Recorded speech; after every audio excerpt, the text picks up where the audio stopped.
born and raised here in Sterling, Alaska. I graduated high school from Skyview in 2001. I was a middle child and kind of lived by what Freud says about the middle child. I flew under the radar. I didn't like to rock the boat. I was a pretty good kid in school and followed the rules, and I met my boyfriend at the time in 10th grade, who I thought was the love of my life, and I started making wrong choices. We started smoking weed. That is what I call the gateway drug to all other drugs, that opened up the door to something that I grew up saying, I will never do drugs, I will never smoke weed. As soon as I let my guard down and took that first hit, it opened the door to a whole bunch of other stuff that just leads you into a spiral downward. And so I finally was able to separate from him after 5 years of being with him. We were engaged. We had my first daughter, Sarah. We had her together, and when she was about 2 months old is when we finally separated for good. But in the meantime of that 5-year relationship, weed went to cocaine, and then to heroin, and then to Oxycontin and pills, and the whole partying lifestyle of constant addiction. The chains that I found myself in just 2 years after I graduated with a 4.0, being the varsity cheerleader, being a varsity soccer player, just loving life and smiling all the time. 2 years later, I found myself not able to get up off the couch, not able to care for my daughter, who was 2 years old at the time, not even able to care for myself. And that was when my dad approached me and said, hey, will you go get help? Will you go to a rehab? You know, we don't want to see you going living like this. And so I accepted his help at 21 and flew out to Phoenix, Arizona, and attended my first inpatient rehab. So that sobriety lasted 30 days, and then it was an instant back to my full-on addiction of looking for pills, looking for alcohol, looking for heroin, and doing whatever I could get my hands on.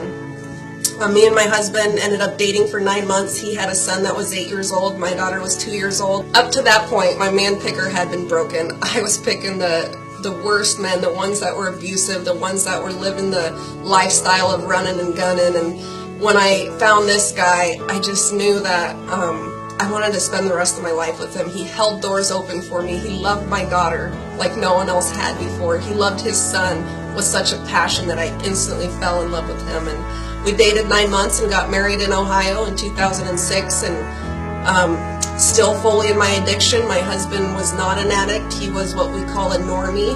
He could have one beer and put it down. I didn't know what that was. I had to have a 40-ounce beer followed with another beer mixed with pills, crushed, snorted, and chewed. That's how I lived. That's how my lifestyle was. Shortly after we were married, I decided I wanted to move back to Sterling, Alaska, where all my family was.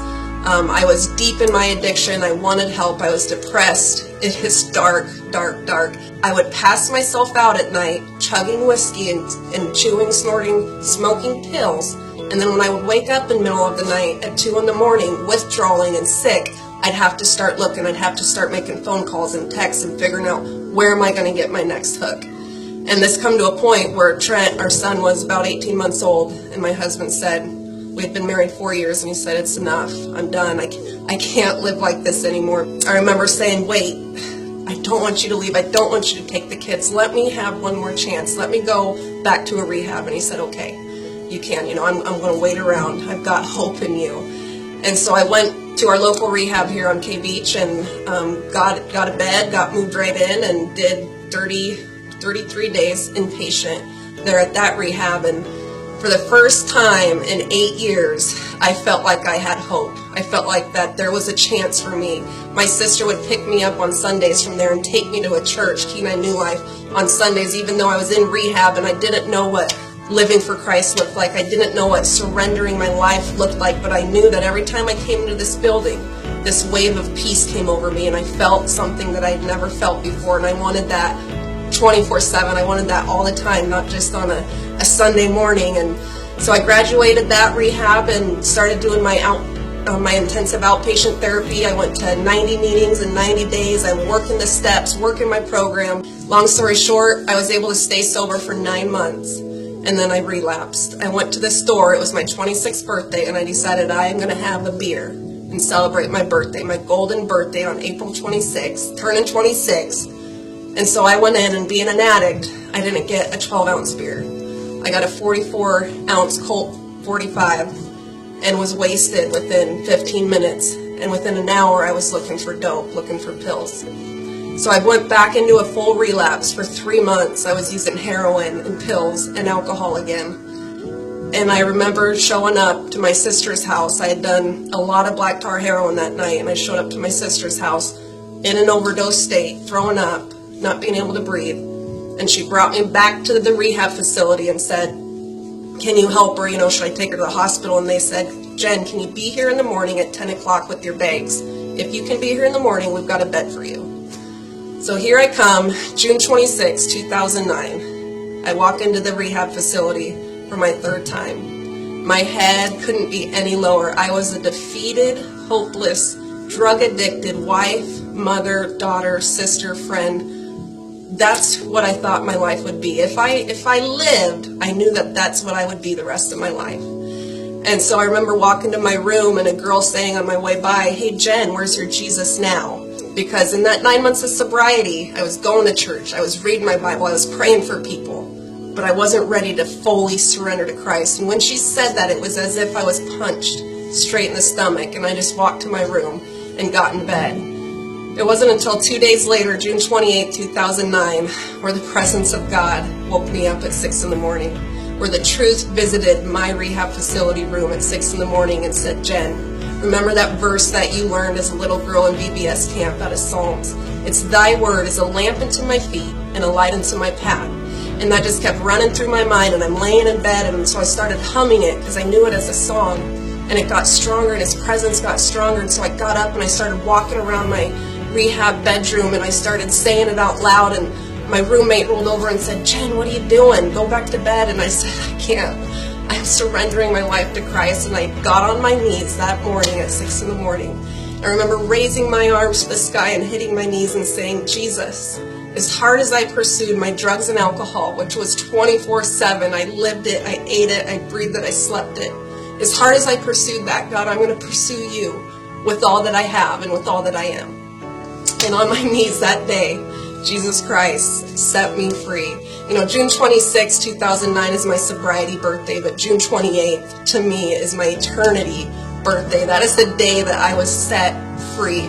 There was multiple times in my addiction where the cops had been called, the troopers came, people would get arrested, 3 different times that I remember specifically. And I remember being so far in my addiction thinking, why won't they just arrest me? Because maybe if I go to jail, I have a chance, I have a hope. Maybe I won't be able to use in jail, and then I could live.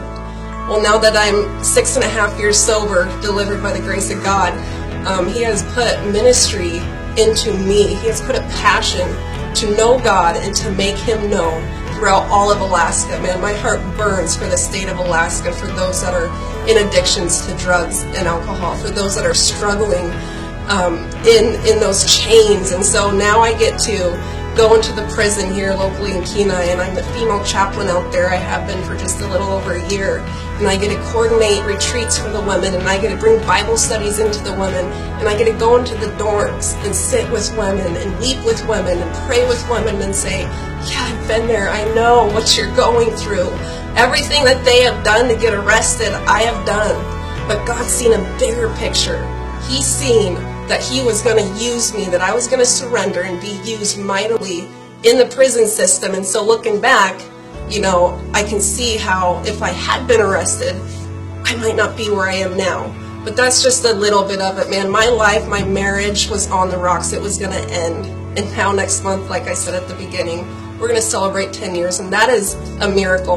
My God is bigger than any problem that I'm going to encounter or that I have encountered.